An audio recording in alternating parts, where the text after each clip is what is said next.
Assalamualaikum warahmatullahi wabarakatuh. Yang terhormat Ketua Kaprodi Jurusan Kebidanan Program Diploma 3 Ibu Rusmini Eskepnars STRK, Sekretaris Jurusan Kebidanan Program Diploma 3 Ibu Puji Hastuti Ahli AMHKes, Dosen Mata Kuliah Bahasa Indonesia Bapak Bivit Anggoro Prasetyo Nugroho, SPD MPD, serta tamu undangan sekalian yang berbahagia. Marilah kita panjatkan puji dan syukur kepada Allah Subhanahu wa Ta'ala atas rahmat dan hidayahnya kita dapat berkumpul di sini dengan keadaan sehat walafiat.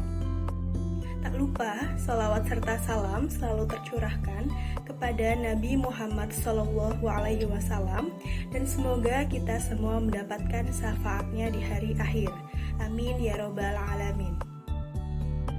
Hadirin yang berbahagia, izinkan saya memperkenalkan diri terlebih dahulu. Saya Puput Meilasari Nursyafitri, mahasiswa dari Poltekkes Kemenkes Semarang, jurusan Kebidanan, yang akan membawakan pidato penyuluhan tentang bendungan payudara. Apa itu bendungan payudara?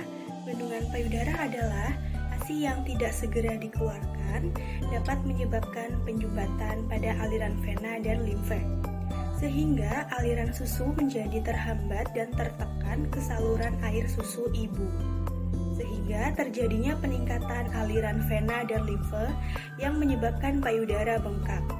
Bendungan ASI kebanyakan terjadi pada hari kedua sampai hari ke-10 pada masa nifas.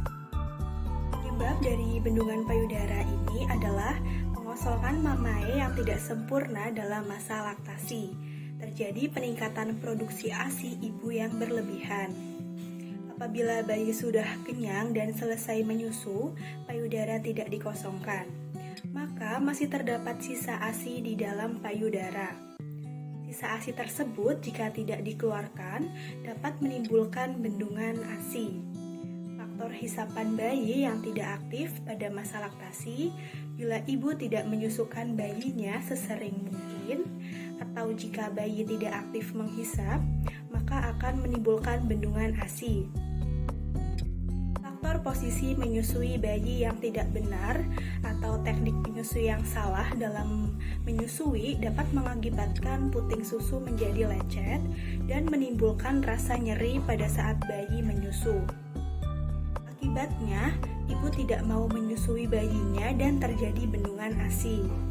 Puting susu yang terbenam akan menyulitkan bayi dalam menyusu karena bayi tidak dapat menghisap puting dan areola. Bayi tidak mau menyusu dan akibatnya terjadi bendungan ASI. Puting susu yang terlalu panjang juga dapat menimbulkan kesulitan pada saat bayi menyusu karena bayi tidak mau menghisap areola dan merangsang sinus lactiferus untuk mengeluarkan ASI tertahan dan menimbulkan bendungan ASI. Apabila bendungan payudara ini tidak ditangani dengan baik, maka akan menyebabkan mastitis. Apa itu mastitis? Mastitis adalah peradangan pada payudara. Payudara menjadi merah, bengkak, kadangkala diikuti rasa nyeri dan panas, suhu tubuh meningkat. Di dalam terasa ada massa padat atau lam dan di luar kulit menjadi merah. Kejadian ini terjadi pada masa nifas 1-3 minggu setelah persalinan, diakibatkan oleh sumbatan saluran susu yang berlanjut. Keadaan ini disebabkan kurangnya ASI dihisap atau dikeluarkan atau penghisapan yang tidak efektif, dapat juga karena kebiasaan menekan payudara dengan jari atau karena tekanan baju dan bra. Namun, bendungan payudara ini dapat dicegah yaitu dengan perawatan payudara dan frekuensi menyusui yang sering. Salah satu solusi untuk mencegah masalah yang sering terjadi pada ibu menyusui adalah perawatan payudara. Perawatan payudara bertujuan untuk melancarkan sirkulasi darah dan mencegah penyumbatan saluran susu, sehingga pengeluaran ASI lancar. Selain dengan perawatan payudara, dapat diberikan pijatan untuk memperlancar ASI yaitu dengan pijat oksitosin. Pijat oksitosin ini dilakukan dengan pemijatan tulang belakang sampai kostae ke-5 sampai 6 melebar ke skapula yang akan ke otak. Sehingga kerja saraf parasimpatis untuk menyampaikan perintah ke otak sehingga pengeluaran hormon oksitosin meningkat. Pijat oksitosin dapat dilakukan pada hari ke-3 atau 4 postpartum selama kurang lebih 3 sampai 4 hari. Apabila ibu mengalami bendungan payudara, maka cara mengatasinya dengan perawatan payudara dan pemberian antibiotik agar tidak terjadi komplikasi pada ibu. Teknik penyusui yang benar, mengusahakan puting susu dan areola mamae harus selalu kering saat setelah menyusui. Jangan menggunakan bra yang tidak dapat menyerap keringat dan terlalu ketat. Berikan ASI pada bayi segera setelah lahir atau inisiasi menyusui dini. Memberikan ASI secara on demand atau tanpa batas sesuai dengan keinginan bayi.